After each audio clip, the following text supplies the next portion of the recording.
ಇದೀಗ ರಾಮದೇವರ ಭಾವಚಿತ್ರಕ್ಕೆ ಪುಷ್ಪಾರ್ಚನೆ ನಮ್ಮ ಎಲ್ಲ ಗಣ್ಯಮಾನ್ಯ ಅತಿಥಿಗಳಿಂದ.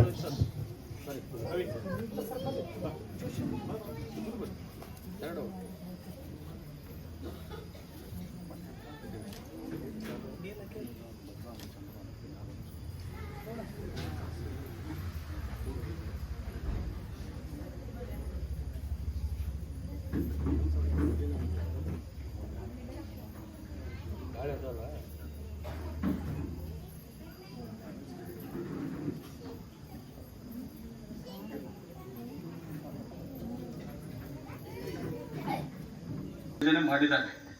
ಇಂಥ ಕಾರ್ಯಕ್ರಮಗಳನ್ನ ಆಯೋಜನೆ ಮಾಡೋದ್ರ ಮೂಲಕ ಬಹುತೇಕ ಸಾಹಿತ್ಯ ಮತ್ತು ಸಂಗೀತದ ಒಂದು ರಸದೌತಣವನ್ನ ಈ ಭಾಗದ ಎಲ್ಲ ನಮ್ಮ ಸಹೃದಯರಿಗೆ ನೀಡಲಿಕ್ಕೆ ನೀಡುತ್ತಾ ಆಯುಷ್ಯೇವೇಂದ್ರಿಯೇ ಗಣಪತಿಯನ್ನ ಪಾಲಿಸೋ ಗಂಭೀರ ಗಣಪತಿಯನ್ನ ಪಾಲಿಸೋ. ಬೇರೆದವ್ರ ಕಡೆ ರಿಮೋಟ್ ಅನ್ನ ಕೊಟ್ಟು ನಮ್ಮ ಜೀವನವನ್ನ ಆಪರೇಟ್ ಮಾಡ್ಕೊಳ್ತಾ ಇದ್ದೀವಿ.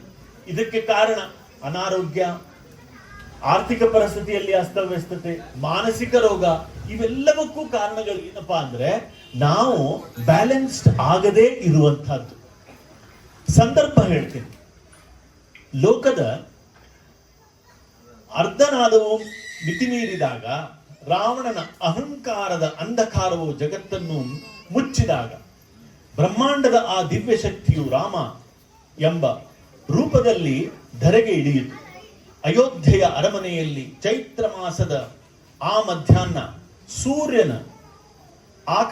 ಸೂರ್ಯನು ಆಕಾಶದ ಮಧ್ಯಭಾಗದಲ್ಲಿ ಪ್ರಖರವಾಗಿದ್ದಾಗ, ಪುನರ್ವಸು ನಕ್ಷತ್ರದ ಶುಭ ಲಗ್ನದಲ್ಲಿ ಶ್ರೀರಾಮನು ಜನ್ಮ ತಾಳಿದನು. ಅದು ಕೇವಲ ಒಂದು ಮಗುವಿನ ಅಳು ಆಗಿರಲಿಲ್ಲ, ಅದು ಅಧರ್ಮದ ಎದೆಯಲ್ಲಿ ಹುಟ್ಟಿದ ಮೊದಲ ಕಂಪನವಾಗಿತ್ತು.